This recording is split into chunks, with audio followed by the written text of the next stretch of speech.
I could see if he's to kind of lose this fight, if the UFC kind of parts ways with him after a while. I can see it once he starts racking up a couple Why do you L's. have to do the parts ways? Talking about Jordan Levitt. Then the last thing I want to do talk about Jordan Levitt is parting ways, dude.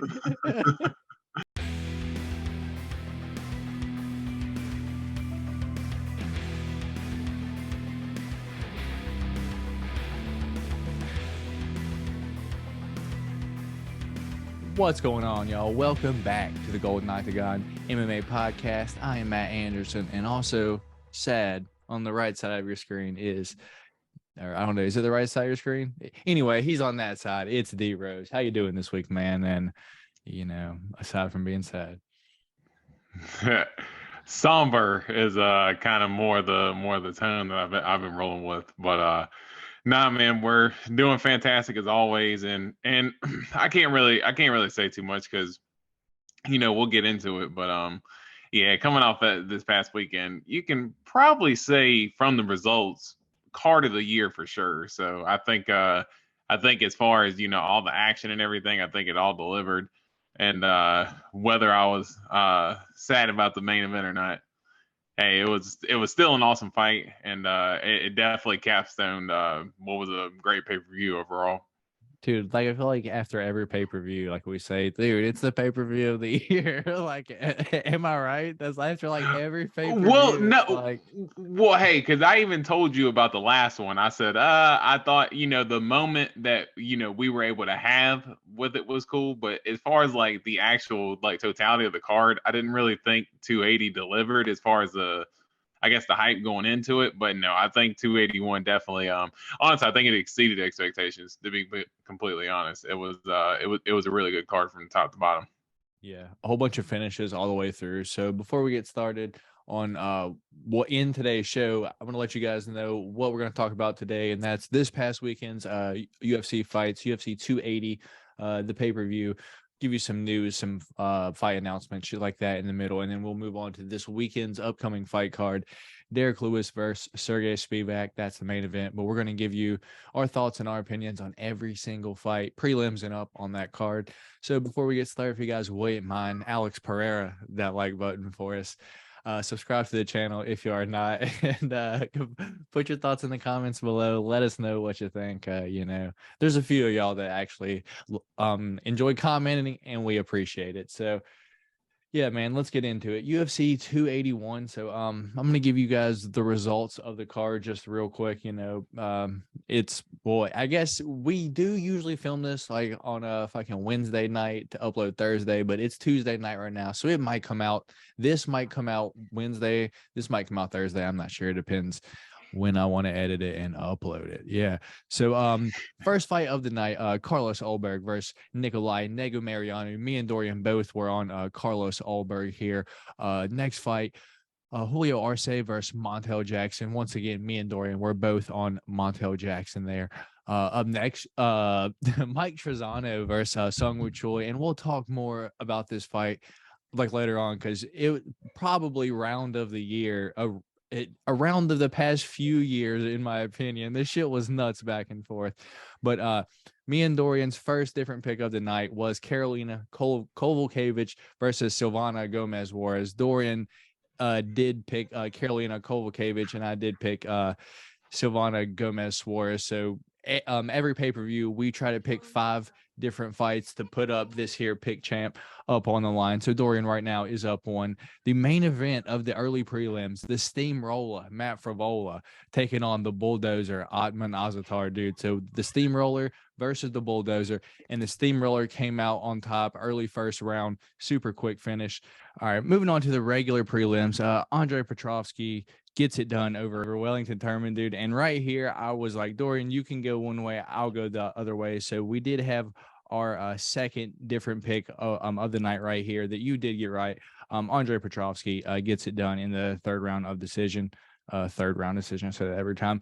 Next fight, Aaron Blanchfield taking on Molly Meatball McCann. We did have a different pick here as well. You did pick very incorrectly, and I was very high on Aaron Blanchfield, so she gets it done. I didn't think she was going to get it done that quick, but she sure as hell got it done. Next fight, Dominic the Devastator Reyes taking on Ryan Superman Spann, and we were definitely both on Dominic Reyes here, and it did not happen. Ryan Spann gets that first round knockout. It was pretty brutal too, I'm not going to lie. And then the main event of the prelims, Brad Riddell taking on Renato Moicano, one that I wasn't super confident on because Brad Riddell hasn't looked too good in his past few fights, but I guess I let you convince me with your CKB parlay. Not all the way, but I was like, Brad Riddell might get this done. Rafael Fiziev got it done, but definitely not, dude. Renato Moicano gets it done in the main event of the prelims, dude, and had a crazy call out after as well. So our main card, dude, this is what people paid the cheddar for. I've been going on for a while now. So Dan Hooker gets the second round TKO over Claudio Puelles, and we'll talk about that as well. Frankie Edgar gets a flying knee for the second time in the past few times that he's been knocked out now, dude, and it's disheartening to see. I didn't want to see him to go out like that, but Chris Gutierrez gets a first round KO there. Oh man, I'm losing my fucking breath now. Here it goes. Here we go. So in the, I guess the people's main event, if you will, we did pick differently here. So Dustin the Diamond Poirier taking on Michael Chandler. You went Michael Chandler. I said Dustin Poirier over 1.5. Dustin's going to clean him up. That's what I'm betting. And sure enough, that's what happened. Next fight, dude. We did both pick Zhang Weili here, and she does get the second round sub, but you were very confident that this was probably going to go decision. And I'm like, bro, I'll be surprised if Carla makes it out of the second round. Like, she might make it out of the first round, but that's if she gets a takedown because she's going to get finished early. Dude, but Zhang Weili just one-way traffic pretty much. In the main event of the night, right now we're tied 2-2. This was our tiebreaker of the night, as it normally comes down to in the main event. Who's going to take this pick champ home? Dorian went your previous champion, Israel, the last stylebender, Adesanya. We're both fans of him, but dude, something just told me. I'm like, dude, Alex is going to knock him out. And sure enough, I went Alex Pereira, and he gets the fifth round knockout, and that means I am and still pick champ of the week. Nothing really changing over here. When I have this shit, I have it for a few weeks now, dude. So I have to edit a lot of the shit out because I forgot what I was saying completely, and so you guys won't be seeing that. But I've been going through these damn fights for just a second. So we've been I forgot what I was gonna say. So let's start right here at the main event, dude. I know you are heartbroken because of this, but I guess give me your thoughts and opinions on how the main event went, dude. It was actually, like I said, it was actually an awesome fight. Really, Alex was the only guy who's kind of really brought the fight to Izzy, and probably since the Gastelum fight, to be honest. As far as like actually, landing sufficient strikes, and because we know that he lost a Yan fight, but he wasn't really in any danger in the Yan fight. It was kind of like a safe fight because Yan did the wrestling to win, but as far as just him getting landed on, we knew Alex was going to be a problem. And with Izzy, I just thought that he was able to really switch stance a lot. When he was getting backed up to the fence, he was doing a lot of hand fighting, and every single time Alex would get really close when he was backed up against the fence, he was able to get that plum clinch, and was able to turn Alex around on the fence and either get a little bit, just a couple pop shots and separate and kind of get back to the center of the octagon, or try to throw an elbow over top. And he got him with a few of those. And he actually really surprised me, as he did with the wrestling in the third round. But one of the biggest moments for me was at the end of the first, when Izzy really landed that overhand right at the end of the round and put Alex on skates. And it was almost a callback to the second fight that they had when Izzy had him hurt really bad and ended up getting that standing 8 count. He hurt him with 2 seconds left in the round, and who knows what would have happened if there was a few minutes or a few seconds left in that round, what could have happened. But I still thought Alex actually came out and won the second round. Going into the third round, that's when Israel turned into Israel Makhachev and implemented his wrestling, good wrist control. Fourth round, I thought, it was kind of I don't want to say lackadaisical, but it looked like Izzy was just seemed Let's like he just was be coasting real. a little bit. Fourth round sucked. I've heard multiple people Yeah, say like the fourth round sucked. So it just yeah, is it what it did, is. but I guess I was trying to describe it as kind of like how I seen it. It seemed like Izzy was kind of getting a little bit comfortable. And it also looked like It, Alex took the fourth round off. I'm gonna be honest. Like until like the last yeah, bit of the round, like until he like kind of started like to press forward. That's when I was like, oh shit, this ain't good. Sorry, go ahead, dude. yeah. So that little flurry at the end of the fourth round, I still didn't think he really landed anything in that flurry. Izzy did have good head movement on the fence, but really for me there, I think for the finish of sequence in that fifth round, I thought it was and Izzy even came out in multiple interviews and even came out in the press conference afterwards and said that the damage actually came from Alex throwing the leg kicks and he ended up hurting the peroneal nerve. But it seemed like right after that check, Izzy was not able to get his balance and was not able to move around like he was earlier in the fight. And he was just almost a sitting target because once he backed up against the fence and his movement was compromised from that check that Alex put on him, he was just a standing target there at that point. And I know that he has really good head movement, but once you're standing there in front of Alex Pereira, you don't really have good foot movement. I mean, it's only going to take one, and he was able to get that flurry off and get the finish, man. So it was an awesome fight, and Alex, he knew what he had to do, and he did it, man. And so just hats off to him as far as him putting the foot on the gas there at the end when he knew he needed the knockout, and he ended up getting it done and knew. Early stoppage or no? Man, I went back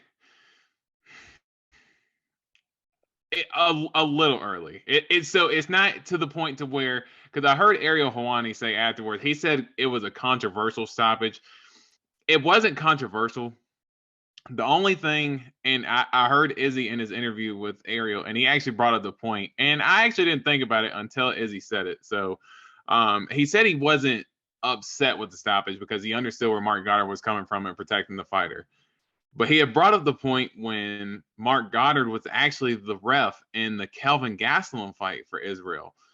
How many times did Israel knock Kelvin Gastelum down in the fifth round? He knocked him down 3 times in the fifth round, and he never called the fight. And even there in that last sequence, Joe Rogan is yelling at Mark Goddard to stop the fight when Izzy dropped him that last time, and he landed that vicious elbow coming down on top of him. Joe Rogan is saying, "Stop the fight, stop the fight."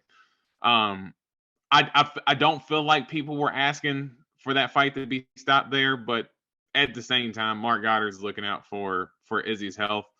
A little premature. I would have liked to have seen it gone just a little bit further, just considering it was a championship fight. Just to try to give Izzy a chance. He's been rocked before in his fights against Kelvin Gastelum and was able to kind of survive. So a little premature, but it wasn't controversial. All right. So just to add what you said, dude. Me personally, I think it was an okay like fucking stoppage, simply because it's like, bro, like he's just like this after he already fell, dude. Like he's already tripped over himself. Like he was just kind of fucking reaching at that point. Like he's gonna eat a few more uppercuts and go unconscious, or eat an Alex Pereira flying knee, dude. And you see how those fucking go. Like I think it was an alright stoppage because he didn't go out. So what? They can fucking make the rematch in a few months now, dude. When does like fucking UFC fucking go to Brazil or fucking maybe like Australia, dude? Who the hell knows? But I guess what I noticed from the fight, dude, and like you said, the Israel like fucking turned into Israel Makhachev, dude. Dude, it looked maybe, dude, he like into the fourth round, like and all through the fifth round, dude, like did all that wrestling tire him out, dude? Was he also tired because he's not fucking used to going that hard, dude? And Alex, dude, I don't care what anyone says, dude. Alex is such a big fucking dude. Like, it looked like they were literally a whole different weight class in there. I've never seen Israel look that small in the octagon against anyone. So I do agree with that point that he was bigger, but the only thing that was surprising was that when Izzy got the takedown, he was able to have such control over the bigger guy. And a lot of times when he got to clinch position, Izzy's back was against the fence and he was able to still turn Alex's back against the fence. Alex was a lot bigger, but it surprised me that Izzy was able to control him in a lot of those clinch situations, considering how much bigger Alex looked. Yeah, so do you think that tired him out, dude? I mean that's definitely a theory. Like, because for sure. Izzy like looks fresh, like all 5 rounds, dude. Like it looked like round 4, he was like, fuck, round 3 took a lot out of me wrestling his big ass, dude. Like, I need to just fucking stay at distance, like this round. I mean, and as I said, it was boring as shit. So it's like, dude, it looked like to me that he was maybe a little bit tired, that he's not used to doing all that. And I mean, it would make sense, dude. Yeah. Anything else on this fight, dude, before we take up a shit time here? Yeah, I just think I think the rematch, I think that's definitely what's got to be next. I've seen a bunch of people say that Robert Whitaker is going to be up next, and I see Hamzat calling for the fight. Dude, shut the hell up and fight at 170. Like, you're not going to fight at one. Like, you wait until Alex gets the title, and then you're going to try to sit up there and say you want to fight for the 85-pound title. Sit back, go back to 170, and try to get the belt down there. You got plenty of storylines down there. I don't think there's any other fight to do but the Izzy and Alex rematch, and both fighters are down for it. Izzy of course is down for it, and Alex said after the fight as well that he'd be up to doing it, because I'm sure he realizes that's probably going to be the most money for himself as well. So, and he's going to be the champion this time, so he's probably going to get a little pay bump just for being the champ. So, I think it only makes sense for them to run it back. Off the top, do you know like when like the Brazil card is, or like even if it's like announced? I think it's January, because wow, that's a little too soon, I think. yeah, so it's definitely going to be soon. So in Izzy's interview with Ariel, he did mention that he had wanted to kind of be able to spend the holidays with the family, Thanksgiving, Christmas, all that stuff. And he had mentioned something about wanting to have a summer. And when Ariel had mentioned that, he was like, "Oh, well, you could fight International Fight Week." Izzy said, "No, that's way too long." He said, "There's no way I could wait that long." Yeah, like So I if would I'm say thinking maybe if it was like March, April, like, or so, yeah, something like well, that. because March is going to be the London card with Usman and Edwards. So I gotta imagine around April. I think that's going to be enough time for both of them to take off. But we do know that Izzy likes to be active as well, and obviously Alex has been active. He's fought 4 or 5 UFC fights within his first year and some change being with the company. So yeah, he's definitely an active fighter as well. So I could see it happen around April next year. All right, cool. So we'll move on down to the co-main event, dude. Zhang Weili just buzzsaws through fucking Carlos Esparza, dude. Second round, reverse crucifix rear naked choke, dude. I mean, Carla had nothing for Zhang Weili, dude. And like, I saw it, like, dude, Carla always has this like blank stare, dude, but on the walkout, dude, it looked like she was about to cry, man. I was like, oh, dude, she knows she's about to get fucking demolished. I don't want to say I'm surprised the guy out of the first round because of how like fucking Whaley was fighting. I guess she was like engaging Carla like on the ground. Like, she could have probably just fucking snoozed her, let's be honest. But she engaged her on the ground all around one, and then round 2 fucking gets the back in this like crazy like reverse crucifix, and just has like one arm tied up for just a second. But the second that she gets that arm free, dude, she chokes her. Take away from the fight. Yeah, I mean, really not too much from it. The only reason why I was thinking it was going to go a little bit further was because I was thinking that Carla was just going to be, just a little more just defensively responsible. And I think honestly, for the most part, she did manage a lot of risk on the feet. Her striking, her 1-2 was definitely not anything to be amazed at. But when Carla would kind of throw that 1-2, she would throw it and get out of range, so that way it was kind of hard for Wei Lee to really find her. I know you were saying last week you were anticipating an early finish, but you were kind of saying it in the way that Wei Lee was just going to come out and just look for the knockout. That it's just not her typical style of fighting, in my opinion. From what I watched of Wei Lee, she's a very patient fighter. She waits for the opportunities to present themselves, and she can be aggressive. But even in a lot of the points in the Joanna fights that she's had, a lot of times she was kind of counter striking Joanna as Joanna was walking forward. So she's very smart, she's very sophisticated, and I thought that Carla was going to kind of try to just drag it out as long as she could. And truthfully, she did, because she was able to get the takedown there in the first round after Wei Lee threw that leg kick, or that I believe it was the body kick, and Carla caught it and was able to kind of take her down. Wasn't able to do much with it, but was able to get her down there for a little bit, but really ended up amounting into nothing there in the second round. Carla goes engaged in the wrestling again. They get caught in a scramble, and as you said, she got caught in that crucifix, had the one arm under the neck, and as soon as she got the other one free, you could just see how strong she was. And I didn't expect the submission to happen that quickly from Wei Lee, but definitely showing that she's rounding out her game. I guess I wasn't as confident in the knockout as you think that I was, like, in the knockout, because it's like I didn't pick her via knockout. I picked her under a certain, like, amount of rounds, because it's like I knew it was not gonna. There was no way Carlos Esparza was not going to get finished by Zhang Weili, dude. She's a fucking monster. And as I asked you fucking last week, who would you rather be in front of, her or from this upcoming week, Derek Lewis, dude? And truly, dude, they're both just scary individuals. Yeah, no, absolutely. And yeah, Carla, she was just in over her head the whole time. But I wanted to ask, because there ain't really too much to chew on this for now, but I wanted to ask you, as far as Wei Lee. I've been seeing a bunch of people throw out potential matchups for her next.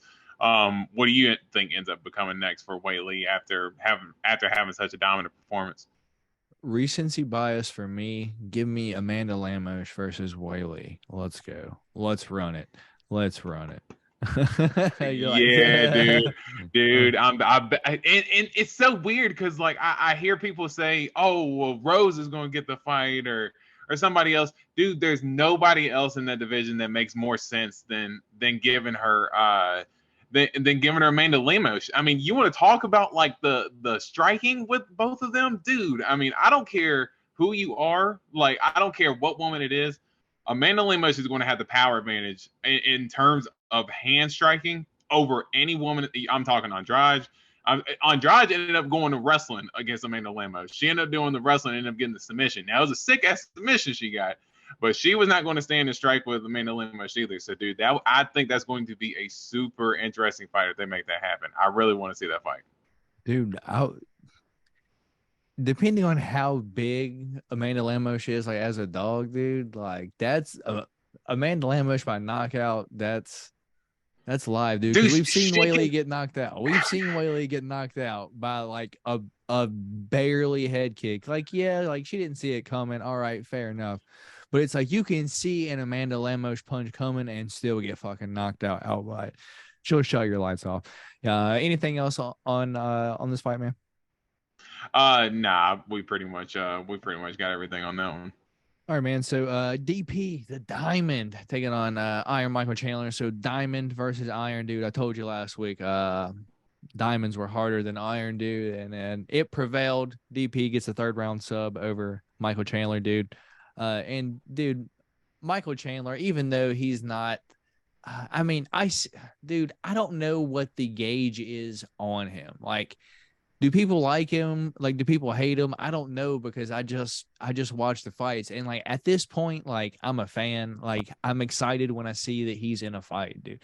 And whoever he's fucking fighting, if they don't have a chin, dude, Michael Chandler is probably gonna knock your ass out, man. So DP just withstands an early round one, dude. Just shows that he is that fucking dog, dude. If you are ever in a street fight and you can choose like one UFC fighter to be by your side, dude, DP is probably one of the top 3 people that I'm choosing. That's not a heavyweight, dude. Uh, dude, he's a dog. He gets a 3rd round sub. Thoughts and opinions on that fight, dude? Yeah, I was kind of more just kind of wanting to have different picks on this because I mean, I'm a big Dustin Poirier fan. I did think that Michael Chandler was going to come out and use a little bit more wrestling, but it just seems like I've heard a lot of people talk about when he was coming from Bellator. And I've seen it in some of his fights, but when he was a champ, he was a lot more reserved. If the knockout was there, he would take it, but he would take the path of least resistance in a lot of his fights and end up getting the win. It seems like ever since he's came to the UFC, he has just been action oriented. And as far as the gauge on the fans with him, he is absolutely a fan favorite. I mean, there are people that I work with that, and that's kind of how I kind of gauge it and see. And when people that I work with who don't really watch UFC like that are asking me about, man, Michael Chandler, Dustin Poirier, that's gonna be a hell of a fight. That's how I know that, hey, yeah, Chandler's getting a lot of attention and rub for the type of style that he brings, because he's just an absolute barn burner. But it's like he cannot shake being the madman and going in there and stepping right into the fire. And when he ended up hitting Dustin Poirier with that flurry, almost looked like it was like a clash of heads that kind of initially started because Michael Chandler went for the takedown and kind of, came back up and Dustin went to defend, and at the same time they clashed heads. Out of that flurry, because I actually went back and watched it, Chandler might have landed 2. A lot of those, Poirier does that Philly shell type of defense, and dude, it's actually super hard to hit him clean. I remember when Dustin Poirier and Max fought, and I remember Max went back into the corner and he said, man, his defense is like super weird. I can't get a clean hit on him.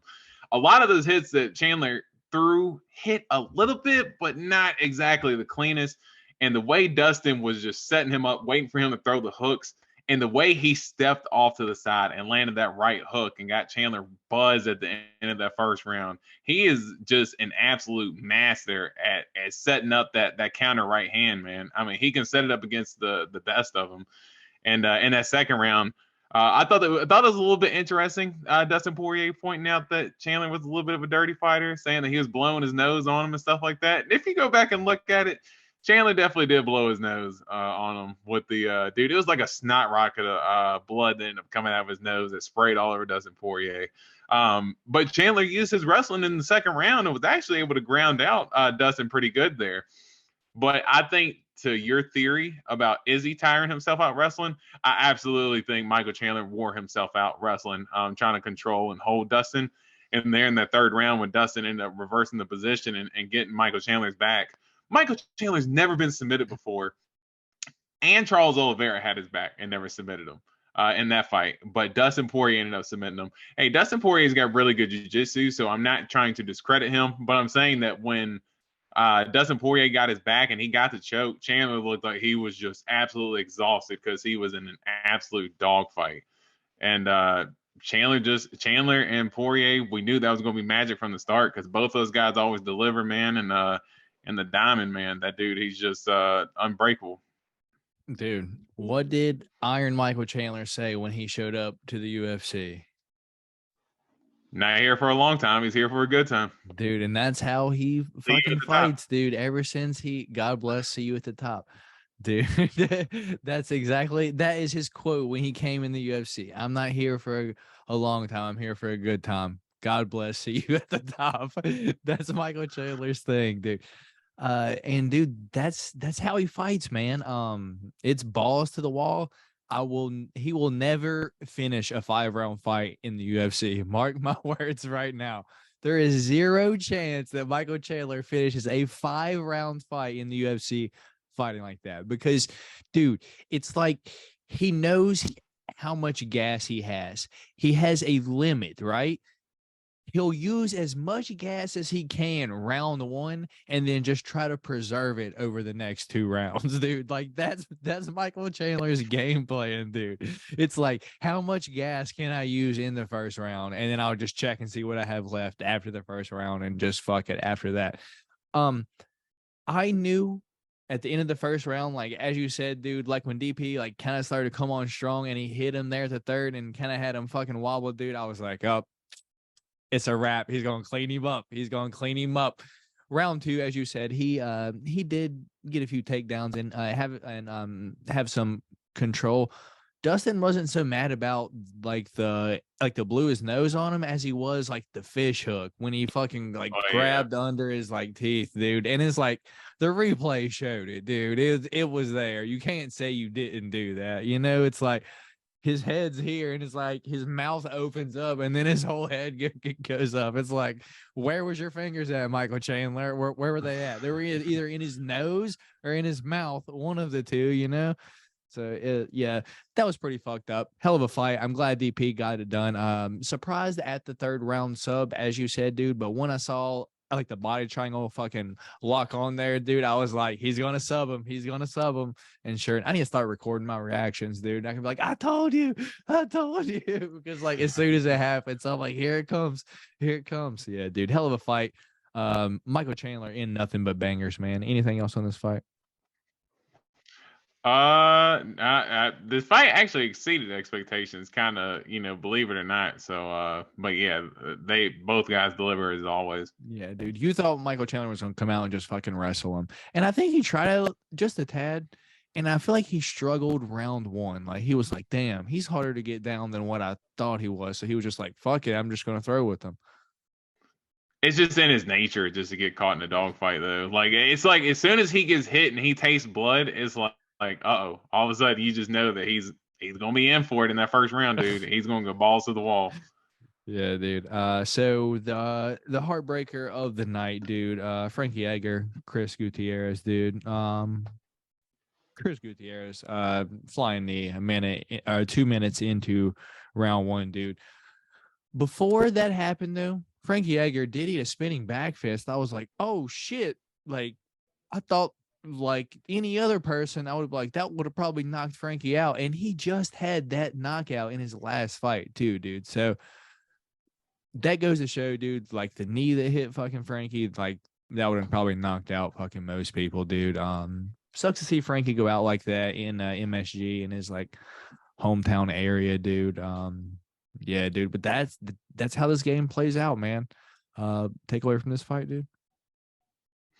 Yeah, I would say not too much more. Just that was also one of the somber moments from Saturday as well. I was upset about the main event, but was also really upset to see Frankie go out the way he did. And I'd even told you, last week that once I remembered who Chris Gutierrez actually was, I was like, oh my gosh, I don't know why the UFC would set him up like that. On home field too. Yeah, that wasn't a good setup for him as a swan song. But and Frankie brought his kids out too, so that also made it extra sad because you could hear John Anik on the broadcast say that his kids are sitting behind the commentator booth so they could hear him crying and stuff.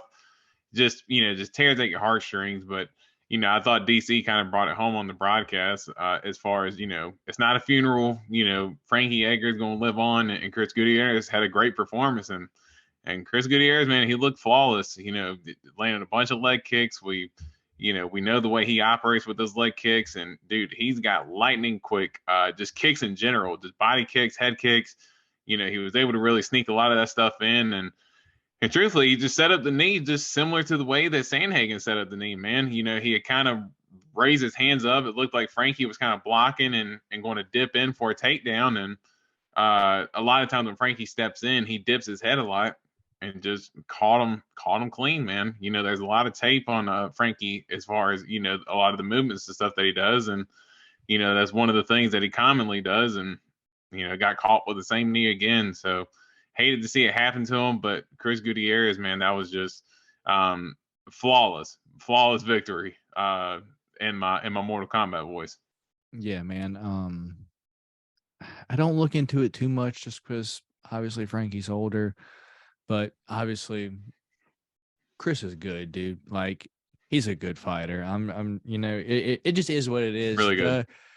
The young eat the old in this game, dude, and that's just how it works, man. So the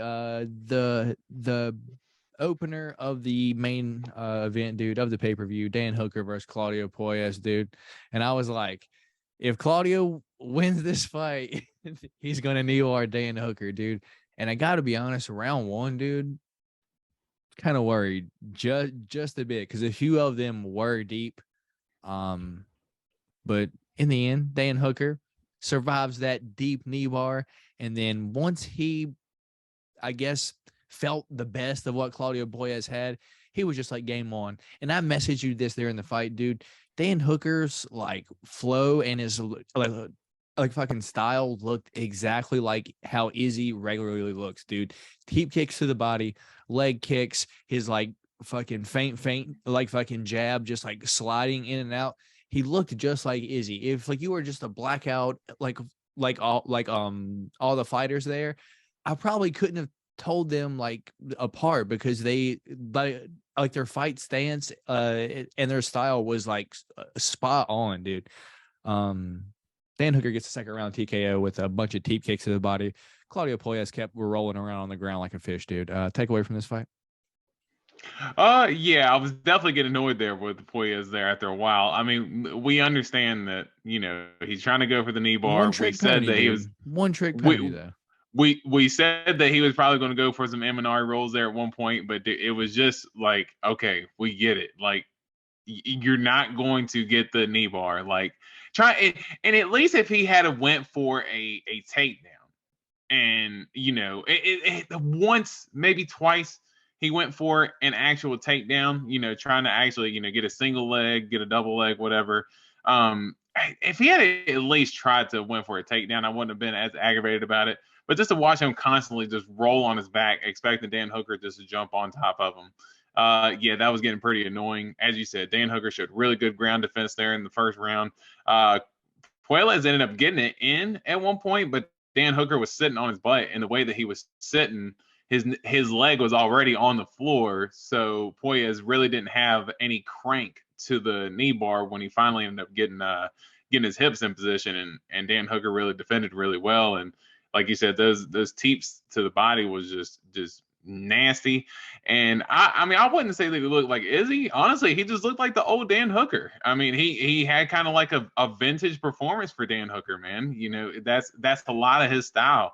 When he was on the winning streak that he was, he set up a lot of his big attacks, against Gilbert Burns, he really set up that he set up that left hook well. He goes left of the body, left of the head. He's really, just a master at setting up his shots. And I thought he really did have a vintage performance. He was landing that 1-2 really good, and them kicks, man. Once he starts getting cooking with those teep kicks, he's a nightmare to deal with, and Puelles couldn't handle it anymore. I think the size was a big factor in that fight because Dan Hooker just looks massive, dude, at 155. Just and he made 145 in his last fight. I mean, just think about that. But he didn't it didn't look healthy, No, it didn't. But just how much bigger he is now. Like, it's crazy to even think. Like, if I had seen him during that fight and didn't know anything about him before, I would have never guessed he could have made 145.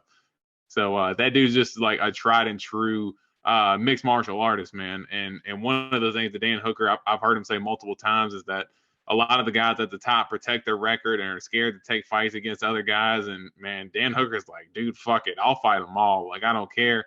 And he doesn't get that gangster type of mentality as far as Nate Diaz and Dustin Poirier, whenever wherever type style. But Dan Hooker actually lives that out, the whenever wherever type of dude. And I'm glad to see him get a good win and kind of get off that little losing streak he was on.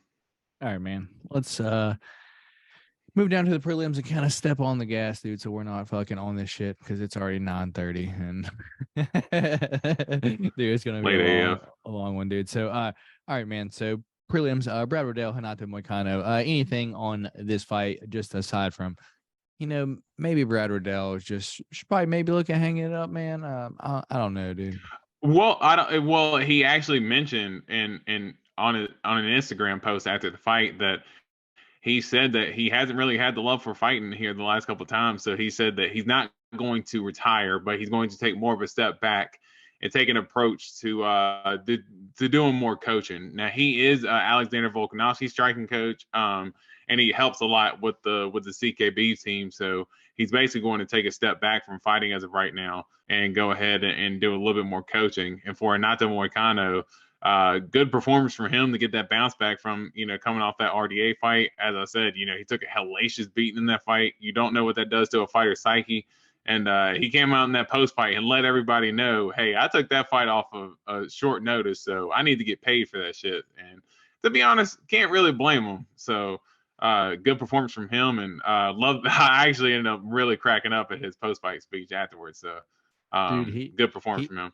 He's had 2 post-fight like fucking speeches like in a row that were like fucking perfect, dude. Like the last one that who did he beat in his like last I think it was Hernandez, wasn't it? Yeah. I think it was Alexander Hernandez. Yeah, fucking someone like that. He had a fucking good speech, and I'm kind of losing it right now, but moving on down, Dom Reyes taking on Ryan Spann, dude. And we were talking about this one before the fight last week, dude. And I was like, if Ryan Spann knocks out Dominic Reyes, dude, either Dom Reyes is going to get cut from the UFC, or no matter who he fights from this point on, if they have any sort of power. So aside from like maybe like fucking Paul Craig, I would choose whoever Dominic Reyes is fighting to get knocked out by, dude. And sure enough, Ryan Spann gets Dom Reyes out of there round 1 early, dude. I don't want to say I'll be surprised if he stays in the UFC after that, but if he loses one more time, dude, that's it. There's no way they're going to keep him in if he loses one more time by vicious first round knockout, dude. Well, you were saying last week that you thought that he was going to end up getting bounced if he ended up getting blasted, which you actually said, hey, if he gets blasted in the first round, there's no way he comes back. And then I think you convinced me, like, hey, like he's only fought the best people, like they want to show him some love, dude. But like fucking Ryan Spann's probably like, is he even like in the top 10 light heavyweights? He was number 12 going into it. He has, like I said, he's been catching wind.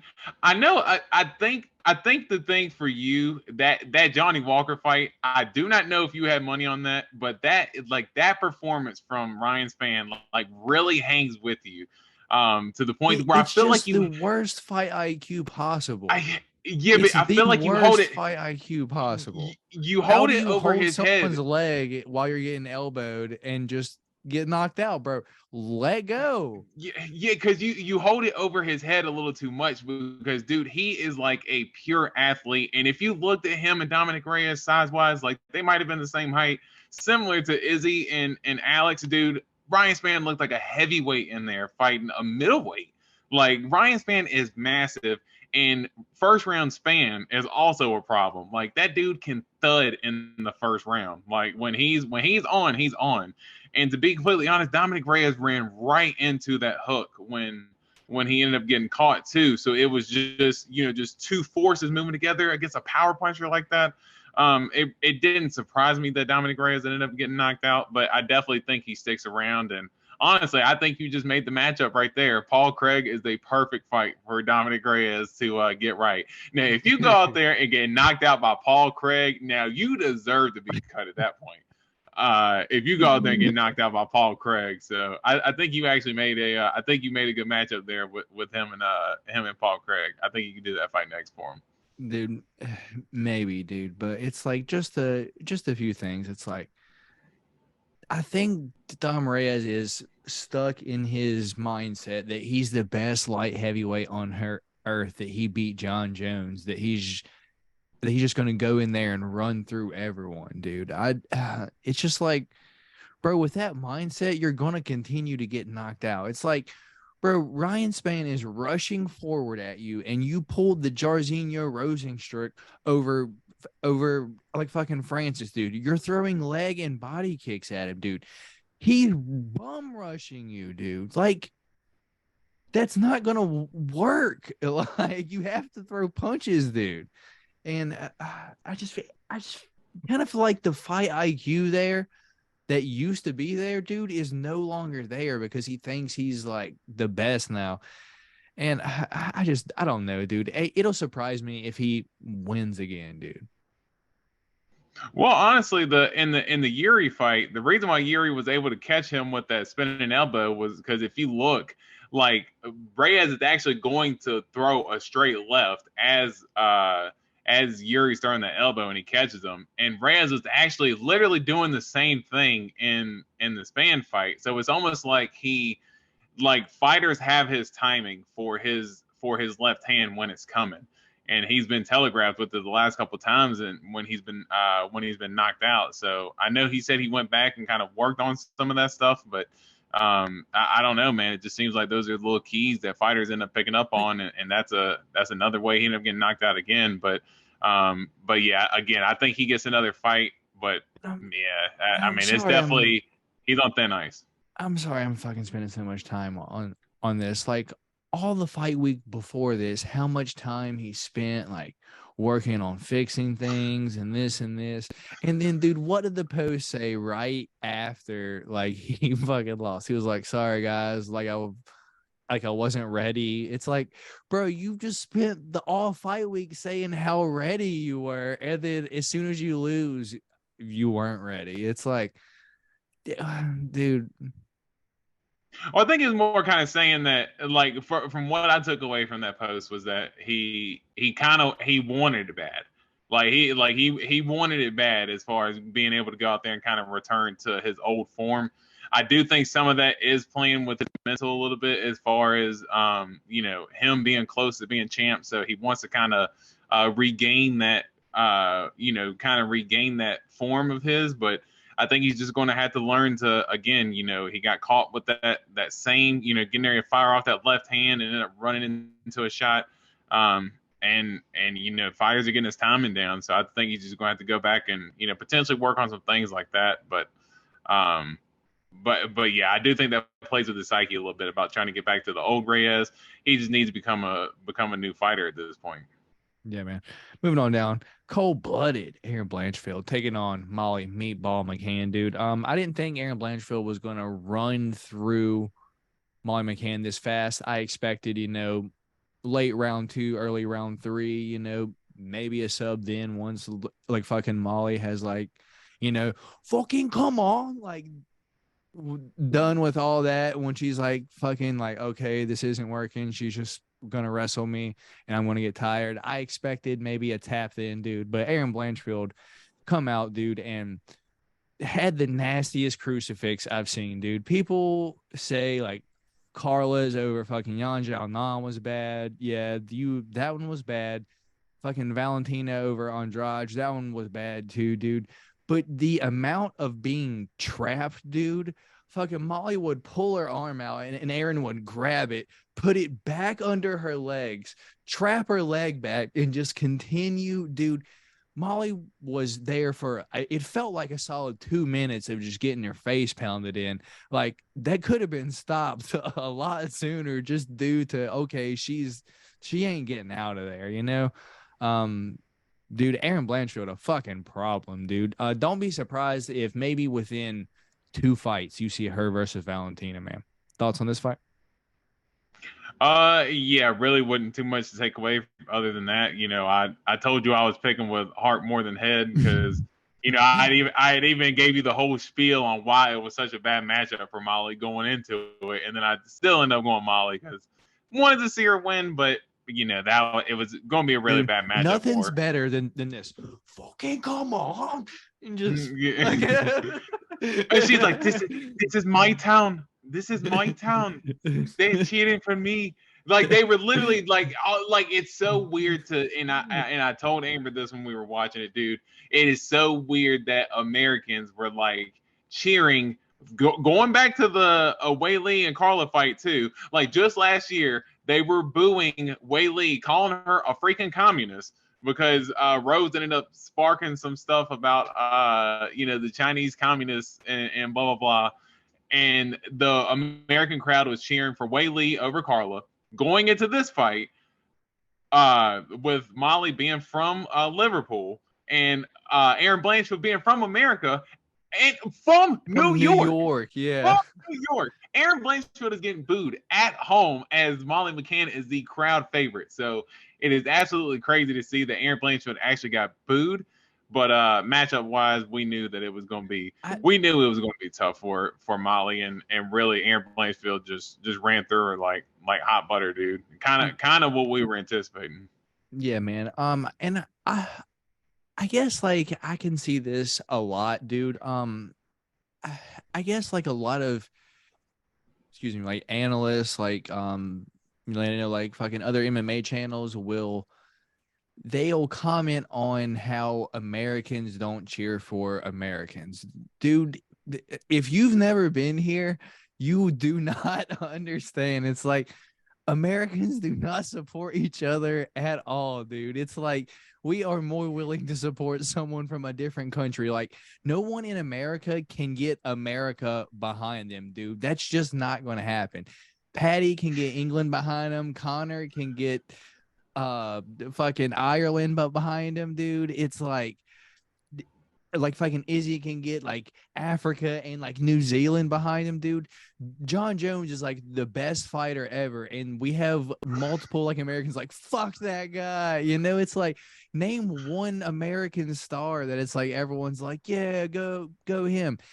Like everyone, Michael Chandler. like, but I'm kidding. Not really, like there's still haters there. Yeah, like it's like Americans just don't get behind other Americans. It's like we just tend to see the other divide and other issues instead of supporting your fellow countrymen. You're like, I don't like them because this and this. It's like, dude, America is fucking crabs in a bucket, dude. It's like tearing each other down at all times. Just like fuck you to whoever else, dude. And it's just it's truly sad to see. I wish America could get behind like an American fighter, dude. But when we have these outspoken American fighters, for example, like Colby Covington, dude, like look how much hate he gets, dude. It's like, could you imagine? And he's always trying to represent America.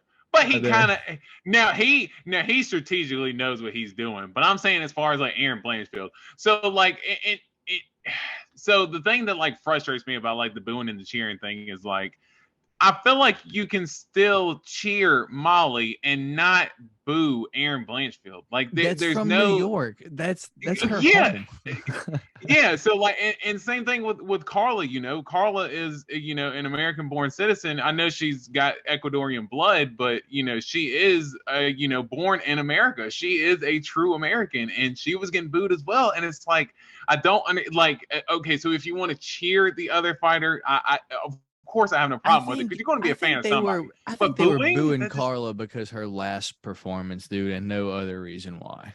I don't think there's any other reason why they were booing Carla. yeah, Carla was a little more deep rooted, but for Aaron Blanchfield, yeah, for her to be getting booed in front of her home crowd like that, like there was no reason to boo the girl. And then of course after she ends up smoking her, the crowd ends up cheering for her. So it's like, oh, you two-faced bastards, like don't do that. Andre Petrosky gets the decision over Wellington Turman, dude. You said that Wellington Turman striking was not that good. To me, Wellington Turman striking looked better than Andre Petrosky. Anything on this fight, dude? Yeah, his kicks look good. I don't know if his punches look that great, but I was surprised to actually see him get controlled the way that Petrosky was able to control him. But both of them are gassed there in the third round, and Petrosky really was just able to pull out of that reserve and win the fight. So yeah. Ottoman Azatar gets snoozed round one by the steamroller. The steamroller steamrolls the bulldozer. Yeah, that was surprising too. I thought that, I think both of us said that we thought Ottoman was going to win. I said it because I thought that Frevola gets caught in a firefight too much, but That's exactly what won similar it to for Michael Chandler. Yeah, but that's exactly what ended up winning for him, was that Zaitar got a little too overzealous, got caught in the pocket, and similar to how Poirier caught Chandler coming off the fence. He was able to kind of step off, land that counter right, caught it beautifully, and Zaitar was out like a light. Yeah, man. Carolina Kowalkiewicz, Silvana Gomez Suarez. I thought Lama Vada was going to snooze Carolina Kowalkiewicz, early, but Carolina, just showing that she's a vet in the game. And also, what's up with the scorecards? What happened here, man? I don't know if like someone was like, getting ready to turn in their test, and then they were like, "Oh shit, I realized I didn't answer this question right," and then you're going back and like erasing the shit and like changing your answer, and like I don't even know what the hell was going on with that. Apparently, yeah, like one of the judges ended up like changing the score at the last second for that third round. I have no idea how you can even explain yourself doing that, but Carolina, yeah, just a veteran savvy type performance, able to kind of outgrit, Savannah Savannah Suarez. Shit, I almost forgot her name. But yeah, Suarez, she just kind of, was able to kind of pull a Close reserve a little bit. Yeah, yeah. She was able to kind of, get Suarez to kind of get a little bit tired there in the first round, and was able to take it to her in the second and third, and thought Carolina got a clean decision, man. Yeah, Silvana Gomez Juarez. Close enough, yeah. Hey, Suarez, Juarez, potato, dude. I mean, pretty much same thing, right? Yeah, man. Mike Trezano, dude, versus Sungwoo Choi, dude. They hit a double knockout like some fucking stepbrother shit where they fucking hit each other, dude. They both fell. Round of the year, in my opinion. Name one round better so far. Yeah, now you really, well. I mean, Dustin Poirier and Michael Chandler in the first round. That's kind of the one right now. I think that's But the as front far runner. as But roller coaster, like yeah, well, I mean, yeah, if you go back to that, but I know the point stands, and just like I was telling you, I said, dude, I remember watching Michael Trezano in The Ultimate Fighter with Stipe and in DC, and he was like a wrestle heavy, like lay and pray type fighter. And for him to just completely turn into this brawler, because every time I see him fight now, he is in an absolute banger. And same way with this one, we knew it was going to be a good fight, but I do think Choi, he gets hit a little bit too much for my liking. I thought that Trezano was going to use a little bit more of his wrestling this time around, but just ended up going in there and relying on the chin and those good 1-2s. And, like you said, got the double knockdown there. Sungwoo Choi was money with that lead in left hook at the beginning, but I think he kind of spammed it a little bit too much. Trezano was able to get his timing and landed that right hand beautifully, and was able to knock him down to get the finish. So it was an absolute barn burner. You are right though. It was a hell of a first round. It's definitely up in the award category. That's for sure. Yeah, he was fighting with a vengeance. They took his American flag cowboy hat away, and he was not happy, man. Montel Jackson gets the decision over Julio Arce. Anything there, dude? If you say no, it's okay. Yeah, I was going to say just kind of what I expected. Just Montel Jackson get an easy dub. So yeah, and this one, man, I'm gonna let you talk about it for just a second. I'm gonna let you let me know how much you are in love with Carlos Ulberg and his finish over Nikolai Negumereanu. Well, I mean, my thing for Carlos Ulberg is, for him in that weight class, and I say it every time, his hand speed is absolutely insane for a light heavyweight. Like he throws punches like a lot of welterweights and lightweights do.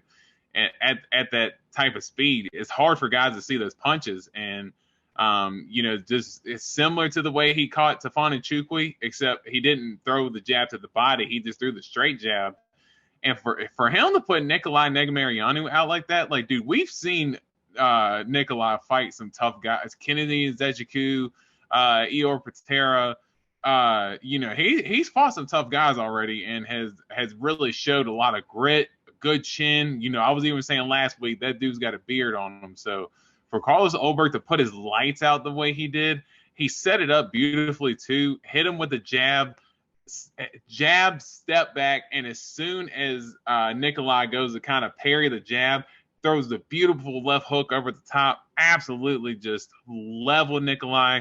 And his follow-ups with the way he kind of positions himself behind the guy and throws them lightning fast hooks, dude. Carlos Oberg is going to be a problem for a lot of guys in that division if he's kind of able to basically get his gas tank in order.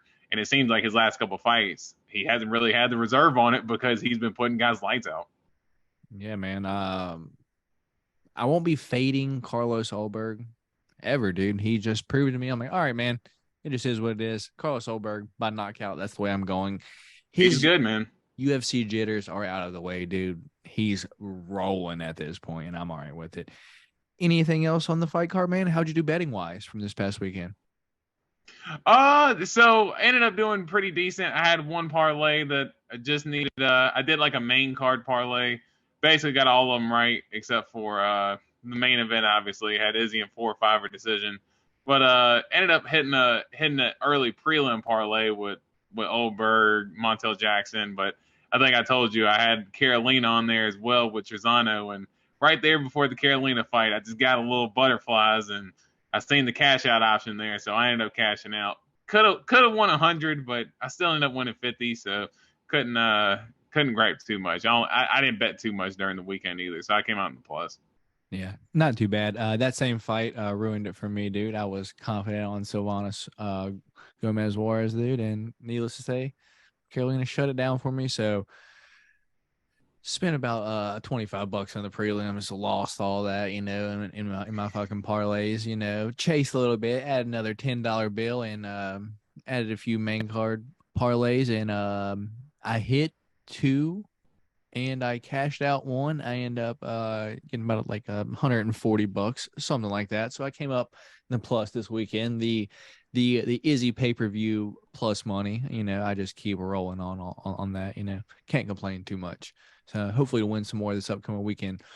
But let's get into some news, dude. So first, main topic to announce, dude, and this is kind of just like off the top of your head. This is a big story, dude, and kind of a heavy heart, dude. Anthony Rumble Johnson, dude. He was truly a fan favorite, dude, an absolute powerhouse, truly a great personality too.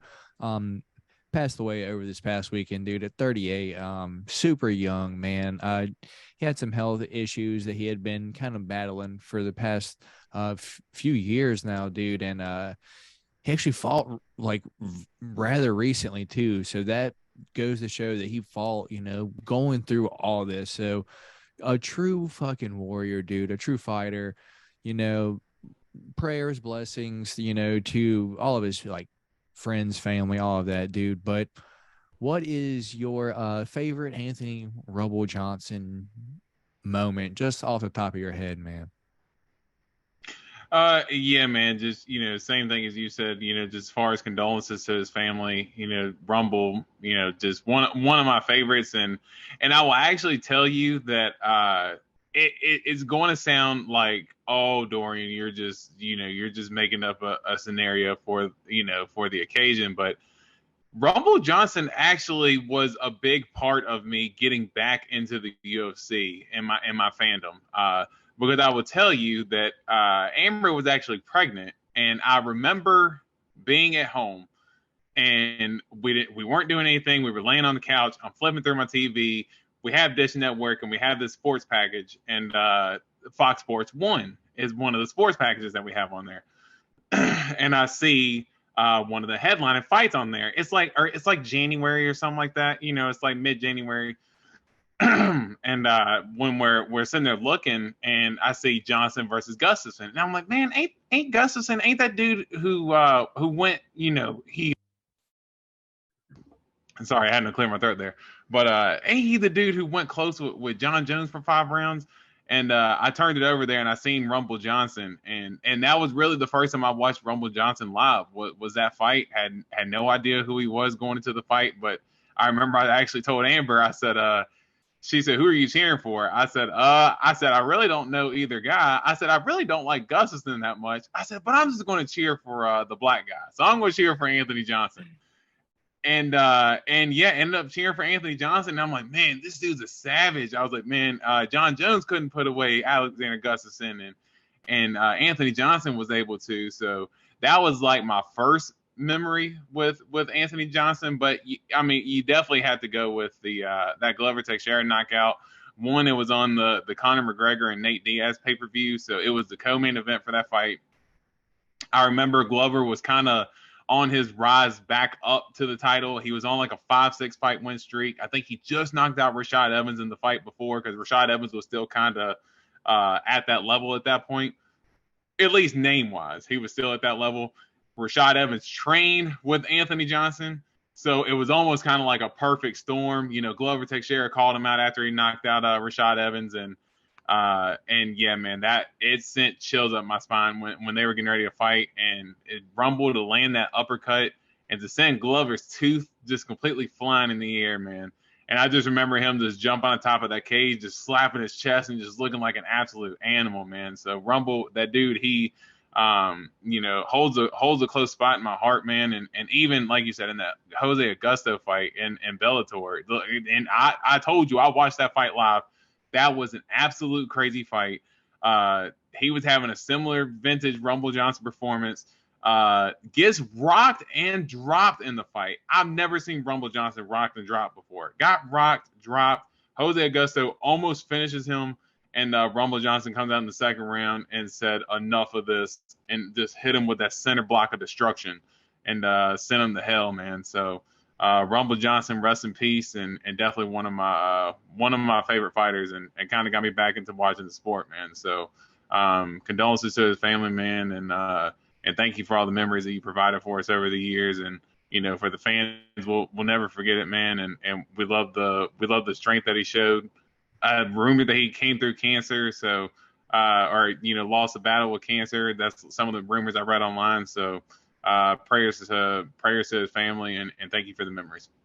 Yeah, man. Yeah, just a true blast. I like to watch, dude. If there's just two, just like very faint memories, dude. It's just, dude, I had never seen DC like just blasted the way like Rumble fucking blasted him. And I think like the second fight or the first fight when, dude, he just hit him, and I just see DC go. It was like the fight had just started.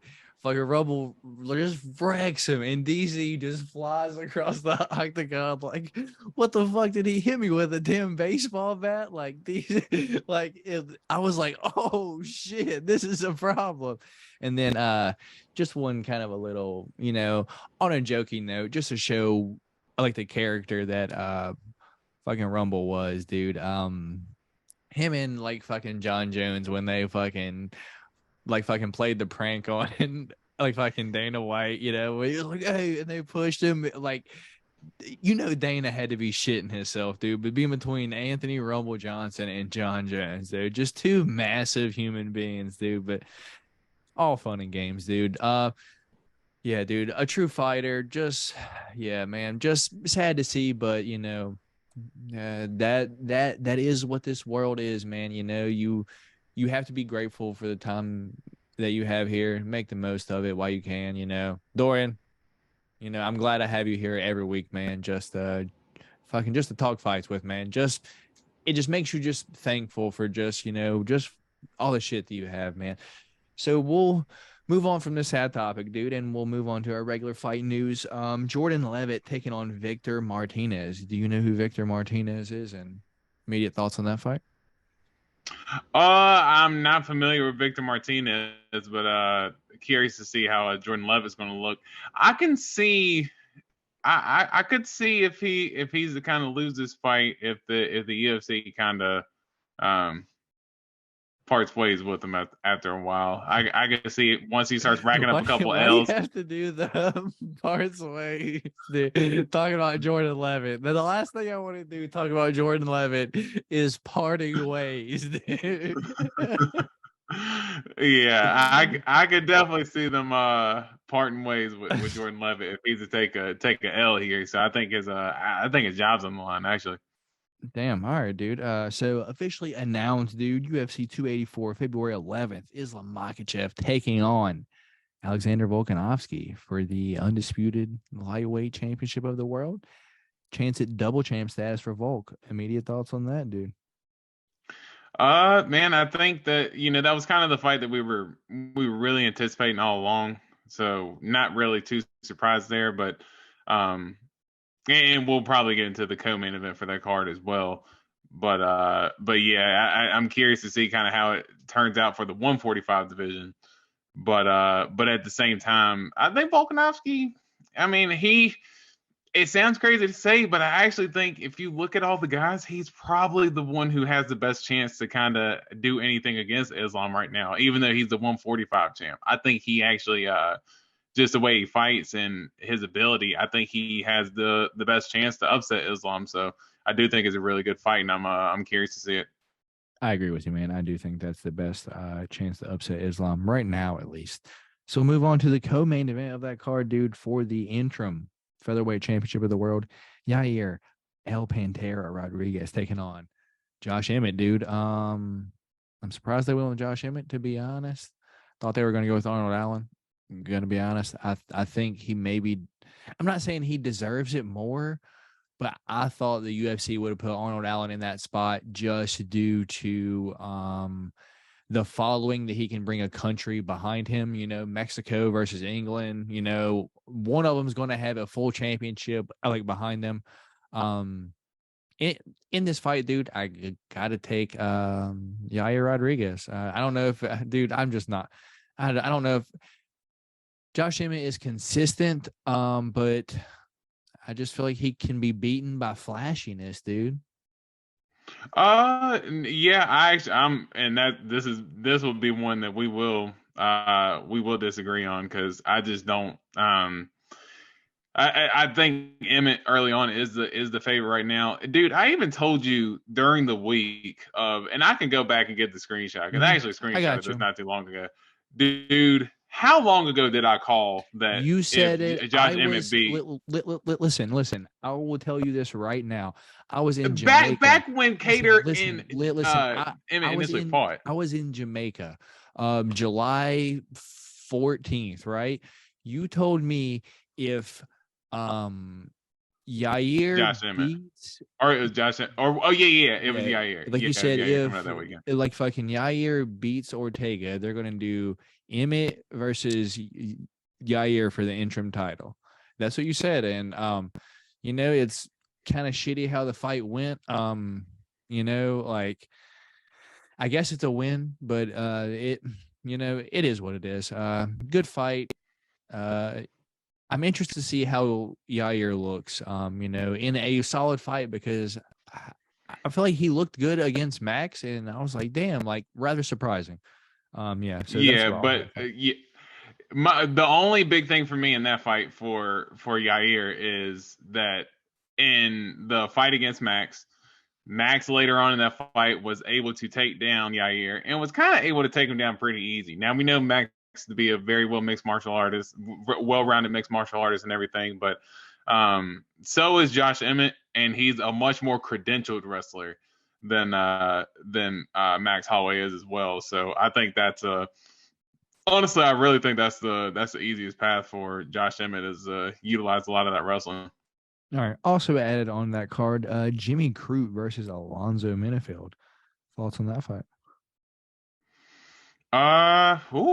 That's a banger there. And Jimmy Crute, he hasn't fought since the Jamal Hill fight, is that right?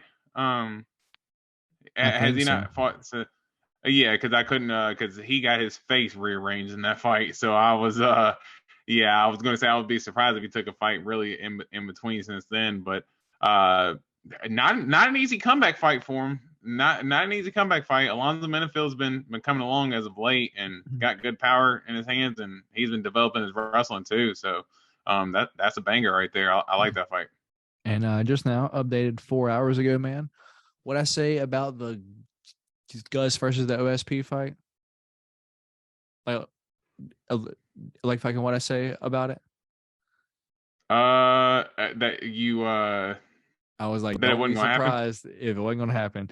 Alexander Gustafsson is out, and OSP will now fight Felipe Lins, UFC 282, December 10th. Dude, that's just Like I can just fucking see that shit coming, dude. It's like, all right, dude. Do you care about that fight at all or no? Felipe wins versus Uh, OSP. nah, not really. OSP's kind of older at this point, man. Yeah, I believe that's about all the news I have for this week, man. Did I miss anything that you want to talk about?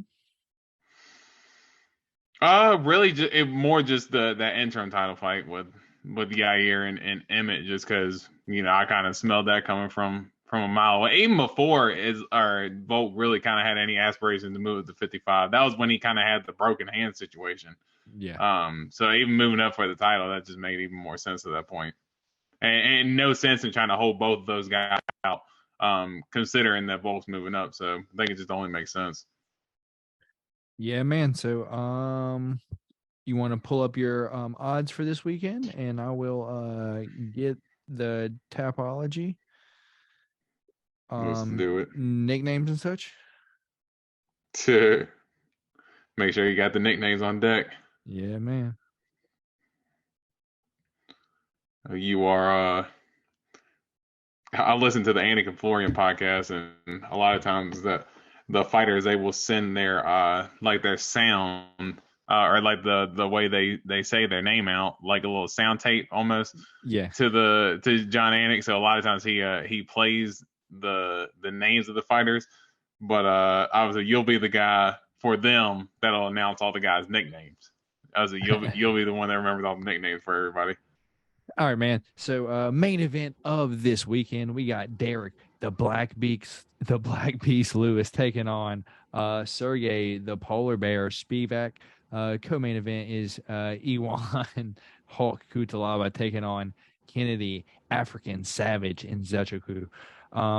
We got Chase, the Vanilla Gorilla Sherman, taking on Waldo Cortez Acosta. Or is that fight still happening? I heard that fight might fall off, dude.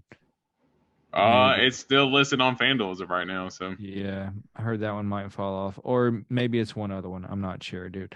So next fight, Muslim. I believe that's the King of Kung Fu. Yeah, indeed it is Muslim, the King of Kung Fu. Salikov taking on Andre, no nickname Fialo. Oh, dude, I'm excited for this one. Jack Della Maddalena taking on Hot Chocolate, Danny Roberts. Zalgus Zako Zumagulov. I did not know that one, so I did look very close at that one. Taking on a person that isn't too bad. Taking on Charles Energy Johnson. I believe that's how you say it. We got Jennifer Maya, no nickname, also taking on the Iron Lady. I believe that's the Iron Lady. Yep, Iron Lady. Marina Moroz is returning, dude. Dude, that is the only UFC fighter to ever grace the pages of Playboy magazine, dude. Can you believe that? that is nuts to think about. I We guess got Playboy's kind of played out at this point, right? it is what it is. We got Miles Chapo Johns taking on Vince Vendetta Morales. We got Pretty Ricky Tertios taking on Kevin Quicksand Natividad. Maria Spider Girl Oliveira, I remember her taking on the stripper Vanessa Demopoulos, or Little Monster Vanessa Demopoulos. Fernie Garcia taking on, just kidding. Fernie Garcia taking on Bam Bam Brady Highstand in the opener of the prelim. We got Natalia Silva taking on Teresa Ronda Baleda. So that is every single fight, main event and down. So we're going to start now at the prelims, and I'm going to start tossing it to Dorian, and I'm going to let him throw me the odds if he has them, and then he'll break down the fight for me. All right. So up first, we got Natalia Silva taking on Teresa Ronda Baleda. I got to be honest, I'm not really too familiar with either fighter. I don't think I've heard Teresa Baleda in the UFC at all. Natalia Silva, I may have seen once or twice, maybe once on the Contender Series. I'm not 100% sure. I do know from the name, I could be wrong, dude. I could be wrong. She has good lateral movement and kicks, I think. So that being said, I'm going to ride Natalia Silva here. You want to give me the odds and give me what you know about this fight? Yeah, Natalia Silva is the chick who she fought on the, I believe it was that UFC Austin card, the Cater and Josh Emmett card, the one I was just talking. You remember that Texas card? It was like the two chicks who she fought Jasmine Jur Jasmine Jur Jasuda Juice Vicious. yes, Yeah, I Jasuda got you. Vicious. Yes. Yeah, she fought her and she kind of styled on her in that fight. You know, she kind of, like you said, good lateral movement, good kicks. She was landing a bunch of nasty stuff, but she is actually your minus 186 favorite right now, and Teresa Bleda is plus 144 right now. I think Natalia Silva, young, got, like you said, good bounce in her step, good kicks, good takedown defense. I think she'll be able to get the dub here. She's a young rising prospect up in the flyweight division. I think she's going to be definitely someone to look out for in the future. All right, we're both rocking Natalia Silva here on the first fight of the night. So up next, Fernie Garcia taking on Brady Bam Bam. Heastan. Dude, I don't know if Fernie's. I don't, dude. He's either not good or he doesn't fight often, because I truly cannot think of one Fernie Garcia fight. I've heard the name, but I cannot think of one of his fights. On the other hand, fucking Brady Heastan, I believe he was on Tough, same, like the same season, like the Ricky Tercios, like was on here not too long ago. Solid wrestling dude. I believe, he can control Fernie Garcia. But Fernie Garcia, just looking at his record real quick, does seem to have some power. 10-2, got a few knockouts on there, dude. Or no, he does not have a few knockouts. What am I looking at? Yeah, he has one knockout and then a bunch of rear naked chokes, dude. So I don't know how this is going to go. I'm going to go with someone that I've seen more of, that I'm more comfortable with. I'm going Brady Heistan here. What's the odds? And yeah, do you know anything that I don't know? Maybe you can change my opinion. Yeah, nah. I more just know Brady Heistan from the Ultimate Fighter. I think he had the fight with Ricky Turcios in the finale, if I'm Oh yeah, I correct. think So so. I think so. yeah. Then the only reason why I know is because I remember actually watching the fight, and it was like a scramble fest. I remember they were like, it was a crazy fight, even though like it wasn't like the most technical striking, but it was actually a pretty decent fight for it to be a scramble fest the way it was. But Brady Heistan, he's got a good motor, good wrestling, and Fernie Garcia, just not super familiar with him at the moment. As you said, can't really recall too many performances at the moment. He's definitely got the experience on his side, but I think Brady Heistan's going to have the youth and the athleticism on his side, and I think Brady should be able to get it done.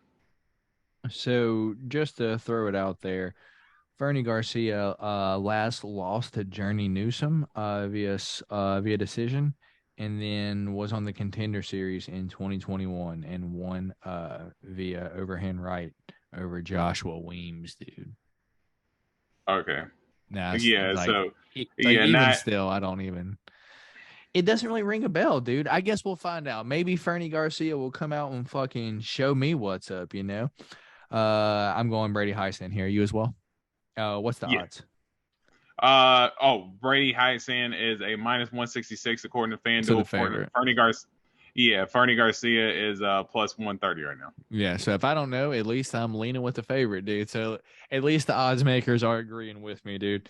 Maria Spider Girl Oliveira taking on Vanessa Little Monster Demopoulos, or the stripper. Are we going to see a twerk? Are we going to see a jumping into Michael Bisping's or DC's arms this weekend?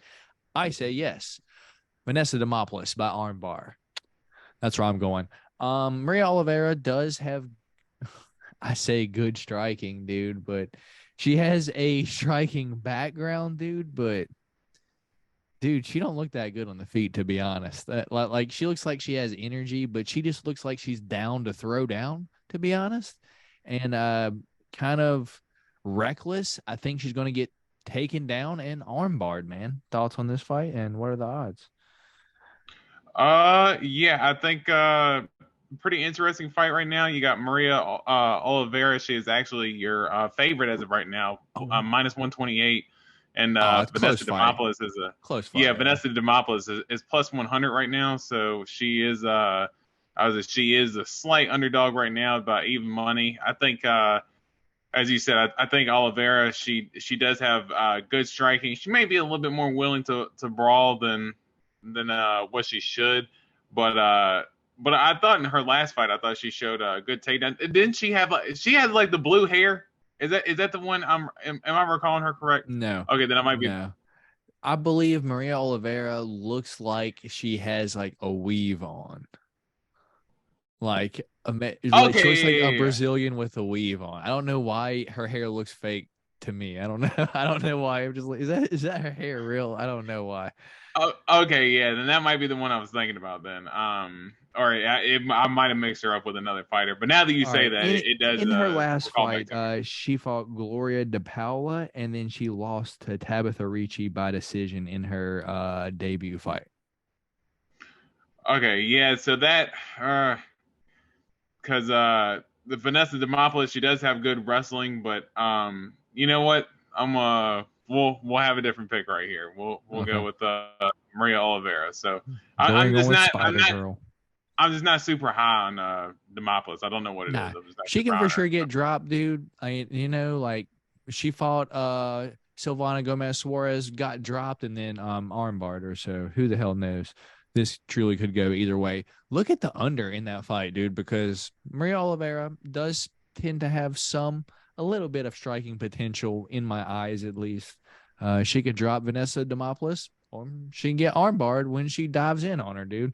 Look at the under in that fight whenever that is available. Ricky Tertios, does he have a nickname? Yeah? I forgot what it was. My phone's losing I'm not too sure. My phone's losing shit. Here, a pretty Ricky Tertios taking on Kevin Quicksand Natividad. Dude, Kevin Natividad, kind of like a little powerhouse, dude. Good wrestler overall. Dude, this is a tough one for me because Ricky Tertios, I feel like everyone was super high on him in his like fucking last fight, and then he just came out lost, dude. Like he just lost. He had like the weird foot stomp shit. Yeah. So I don't know. I really don't know which way to lean here. I'm gonna let you give me the odds, and then I'm gonna let you try to break this one down for me. Well, honestly, I'm kind of in the same boat you are right now, as far as kind of mulling back and forth. But you do have your favorite right now is Ricky Tercios at minus 160, and Kevin Natividad. So it's still kind of a close fight, yeah.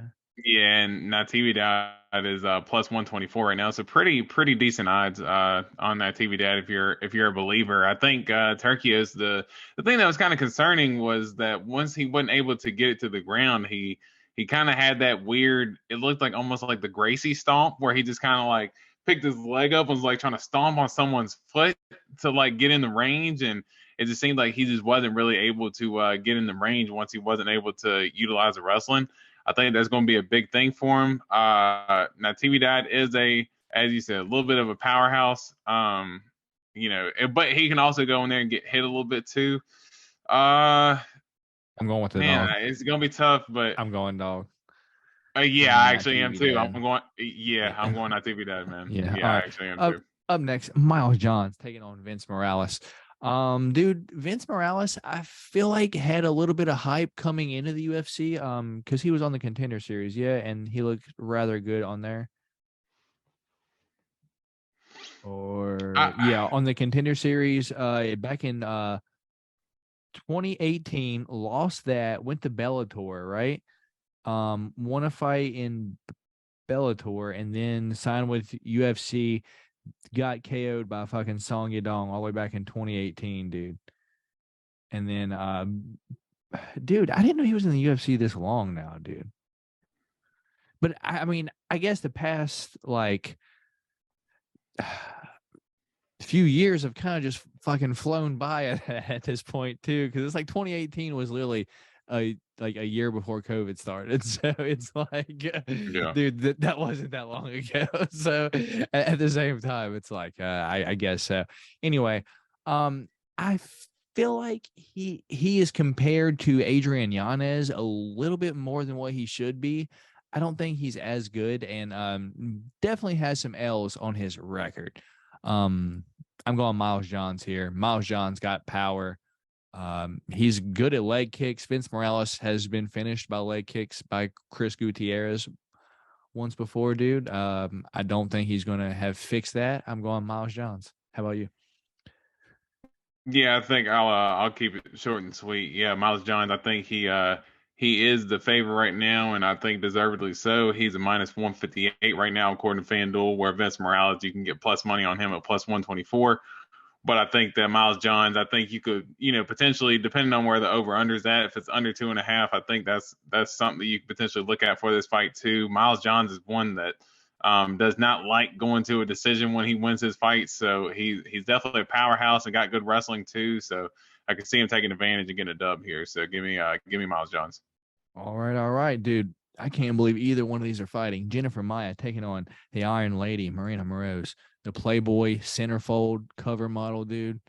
At 40 years old, man. All right, yeah. Have you checked it out at all, or no?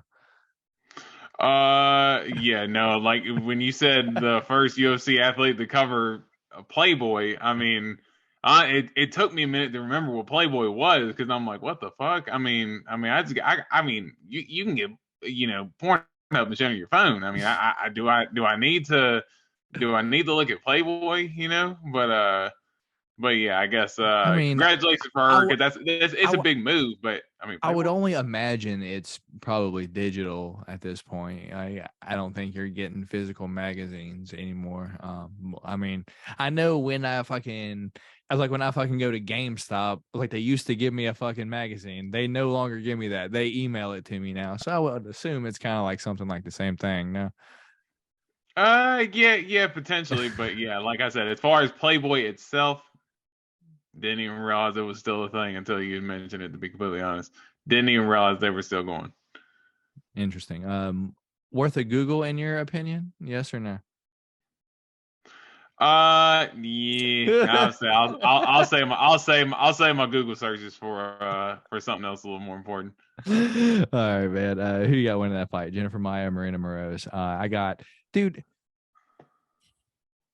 Jennifer Maia should win this fight if she had better IQ than Ryan Spann, dude. But sometimes I don't know if she does. Who you taking here, and what's the odds? So you were actually getting Marina Moroz at a minus 196 right now. Pretty decent favorite going up against Jennifer Maia, the plus 152. And I'm kind of thinking the same thing. I think Marina Moroz's best path to victory is going to be the wrestling, but I think that Jennifer Maia is going to be she's going to be a difficult person to try to take down. She's got pretty decent takedown defense for the most part and got decent jiu-jitsu to defend herself. I think that's some pretty good plus money there to be taken on Jennifer Maia. I think she gets the win outright. It's just odd because like Marina Moroz is like a Ukrainian like fucking boxing champion or some shit like that. But it kind of makes you think, well, how good are the Ukrainian lady boxers? It's like, what does that say, really?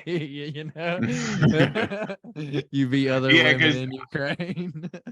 Yeah, pretty much. Because I mean, as far as her striking the UFC, now I mean, she does have sharp hands, but she's utilized more of her wrestling in MMA than she has her actual boxing, which has been the weird part. And dude, if you ask me, I would go out on a limb and say Jennifer Maia has better hands than Marina Moroz does. Am I wrong?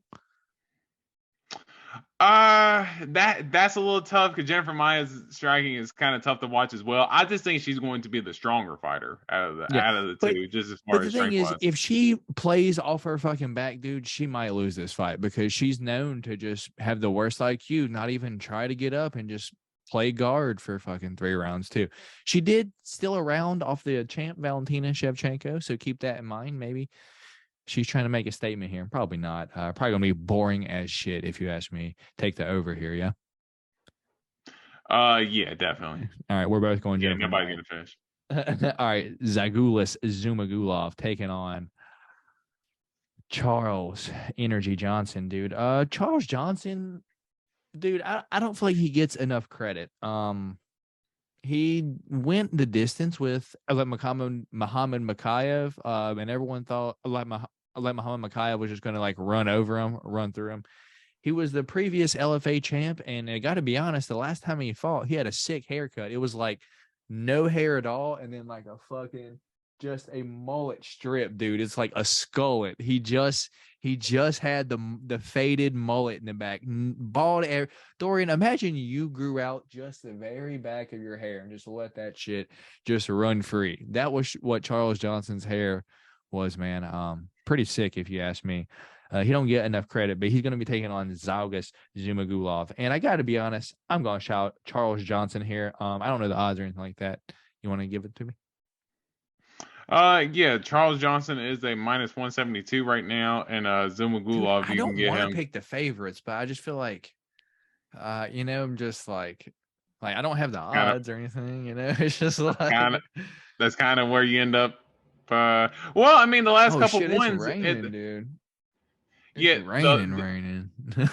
the last couple ones that we picked, because weirdly enough, the underdogs we've agreed with so far too, as far as Jennifer Maya and Kevin Atibidad. But I think for this one, I'm really not super familiar with Charles John or a little familiar with Charles Johnson, not super familiar with Zumagulov. So admittedly here, kind of picking a little blind, but probably just go with Charles Johnson just due to the familiarity there. Dude, I'm surprised you don't know who Zhalgas Zhumagulov is, because he had a pretty good finish. It's like standing like fucking guillotine over someone in his past few fights.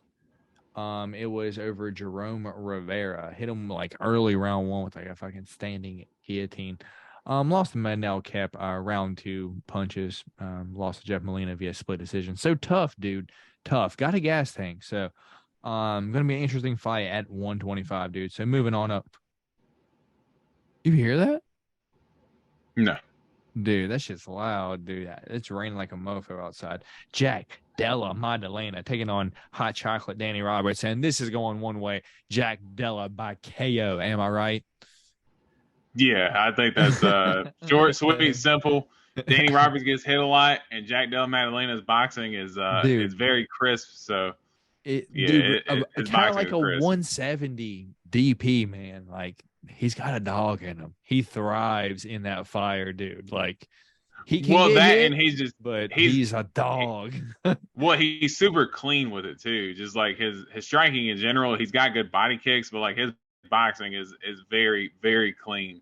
And Danny Roberts is known to get hit a lot and get wobbled, and he's been knocked out a couple times before. So yeah, I think Maddalena by knockout is a very good bet that you can place.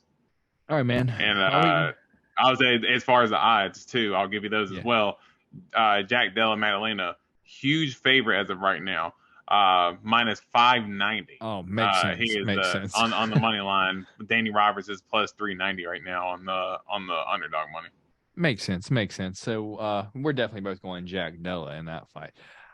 Moving on up, the king of kung fu, Muslim Salikov, taking on Andre Fiallo, dude. And before Muslim Salikov started getting knocked out, dude, I was like, dude, he's pretty fucking good. He has good kicks. He has cool spinning shit. Like watch out.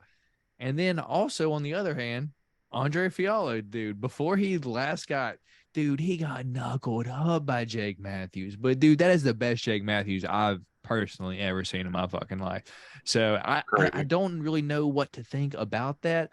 Gun to my head right now, I'm going Andre Fiallo here. I don't know why. I just what I feel more comfortable with. I feel more comfortable going with Andre Fiallo, dude. I saw Jeremy Sharp knuckle up Muslim Salikov. Well, the leech was the one who ended up knocking out. Yeah, that's who I'm thinking about. Who? Yeah, Who but did, I mean the who did like fucking GM3 just now? Like fucking knuckle up, fucking Muslim someone. Bruno Silva. No, it was like right before that. You're thinking about Makhmud Muradov. Yeah, that's what I'm thinking about. You know, easily Yeah, but confused. that was a couple. That was a couple fight. I think that was like 2020. Yeah, Dude, I'm that telling you, was a these couple past fights few ago. years just blend together, dude. I don't even know. I don't even know how long this is, Yeah. dude. Do you know that, like, dude, we fucking started the podcast when? Because it seems like a long time ago. Was it like 2020? It's like well, the beginning of last year, so 21. What? Really? I could have swore we started like 2020. No, we started like right before the because I remember we were kind of wanting to start before the Poirier Oh and Connor yeah. card came back. So and that was like January 21. So I remember we wanted to kind of get everything going then. But man, I think whew, they're making it hard. My Dude, the so odds Andre got to be close Fialho, here too. The odds had to be Andre close. Andre Fialho right now is a minus 108. Muslim Salikov is a minus 118. So Muslim Salikov is your slight favorite, but ever so slight. It doesn't get closer. And yeah, so like that's why I said it's literally by the skin of your teeth. He's a favorite right now. But you know, I'm a Andre Fialho fan. He does bring the pain. He does get hit a little bit too much for my liking. But Muslim Salikov, I don't think he really has the power like that. I do think that I think Fialho is quicker. He's the better athlete of the two, and I think it's set up for him to get a dub here, man. So I think I'm with you, man. I'm going Fialho. All right, man. All right. Looks like we might only have two different picks of the day, and if we get a draw, that shit's staying here. That's just staying in the background. It is what it is. Because I know Wait, what were so we had right now we Oliveira just have and one. Demopolis, right? Yeah, that's our only different fight. And our next one, Iwan Kutalaba versus Kennedy and Zetriku. I think we're both pretty clear that I feel like Ewan's going to get fucking knuckled up against Kennedy. Yeah. So, and if we pick different in the main, dude, we might only have one different pick of the night. And it's on women's, what is it, women's 115, dude. Vanessa Demopoulos, yeah, women's strawweight, dude. Is that going to be our only different pick of the night? Hey, man, at least we're on the same page. Dude, this never happens. We're always on the same damn page, man. So, you know, if it's one fight, it is what it is. Yeah, dude. Yeah, but it creates more excitement for the fights. So. It is what it is, man. We'll have a different one. We're both going Andre Fialho or wait, hold on. I fucking skipped one, man. But I'm not sure this fight's happening. The Chase Sherman and but we're both going I like we're both going to go fucking Waldo there. Cortez. Like no fucking stunner there, you know. Yeah, man. Kennedy versus Ewan. I think Ewan puts out a lot of pressure round one, but dude, Kennedy's tough. He's been known to just kind of step back for a second, dude, and just kind of relax, dude. But against Da Jung, he got fucking mollywopped too, like early with like those elbows. So if Eon's team is smart, they will look against that fucking Da Jung fight and see that once he fucking shelves up, he can still be finished if you just keep blasting him, dude. And Ewan round one, dude, kind of a problem, not gonna lie. But still, I think just over into round two, or I said in his last fight against fucking Johnny Walker, I just need these two dorks to start round two, dude. And we were like 20 seconds away. And these Johnny Walker versus Iwan Kutalaba, did that shit happen? Fucking Johnny Walker got the sub on him. But yeah, dude, fuck Iwan Kutalaba. I'm betting against him every single time. He has no reliability. Kennedy is the way I'm going. What are the odds? Who are you going? Yeah, so I'll give you the odds for the other fight as well, since we kind of just glossed over it. The Waldo Cortez Acosta, he is a minus 192. Chase Sherman is plus 148, so it makes sense why we're riding with Cortez Acosta. And then Kenny Nzechukwu, he is a minus 188 favorite right now. Iwan Kutalaba is a plus 146. Makes sense to me as well, man. I think Kenny Nzechukwu, he's going to have the size advantage. He's going to have the striking advantage. I think Iwan Kutalaba, he's got just that madman in him. So as far as, just him being able to walk forward, take a little bit of damage and willing to kind of make it a dogfight, I think he's capable of doing that. But as long as Kennedy Nzechukwu is able to keep it clean, I see it as a pretty easy. I see it as pretty easy dub, and I honestly wouldn't be surprised if Nzechukwu was able to get a finish of some sort, whether it be a knockout or a submission. Yeah, that's pretty much what I'm seeing. Anything past round 1, though, yeah, because Eon's kind of a handful round 1. Potentially, but I mean, his last couple of times he's been put out in the first round too. Span put him out in the first round, and Johnny Walker submitted him in the first round. So yeah, I would not be surprised if he got submitted in the first round again. Yeah, I can't find anything on the other fight being off, dude. Maybe I was just dreaming, dude. If I was dreaming and then Friday night this fight falls like fucking off, dude, it's like, bro, I'm cashing all my fucking bets. Because I also made a couple of bets the other day. So it's like, if I'm dreaming and I'm just like a fortune teller at this point, dude, I'm going to be spot on. Yeah, so no word, but we're both going to go Waldo Acosta there. Both going Kennedy and Nzechukwu. So in the main event, the Black Beast, Derek Lewis. Dude, I didn't know this. Derek Lewis, 37 years old. Sergey Spivak, 27, dude. 27 years old for Sergey Spivak. That's what Google says right now. 27. Dude, he's been in the UFC for since like 2018? Dude, a while. So that's kind of odd, throwing me off.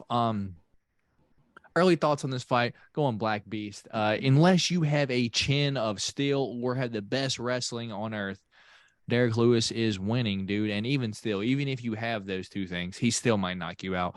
I don't think Sergey Spivak has the mass to hold Derek Lewis down to do what he needs to do.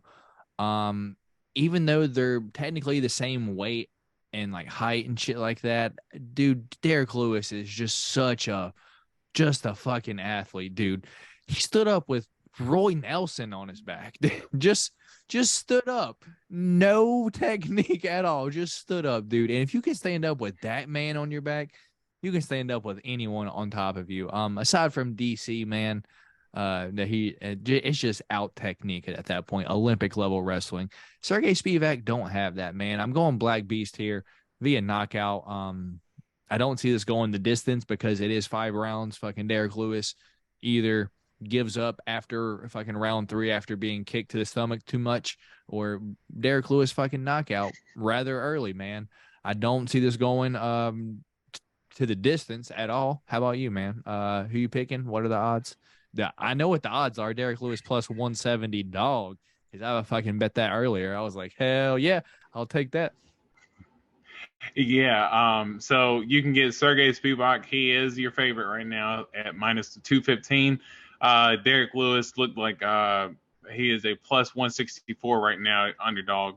I really can't add too much to what you just said. I think the only thing for Spivak is that going into that Augusto Sakai fight in his last fight, he did put on a lot more mass going into that fight. So and Augusto Sakai, he's not the most fit dude, but he's a very big dude for heavyweight. Like if you stand Derek Lewis beside Augusto Sakai, you're going to see, okay, there is an athletic advantage for sure for Derek Lewis. Like he might be fat, but you can see that there is a dense builtness to under there, he's much more toned up than Augusto Sakai. So that is the point. But my point in making that is as well, Sergey Spivak, when he was standing next to Augusto Sakai, who's again a pretty big dude, Sergey Spivak had a pretty good healthy size on him as well. So I do think that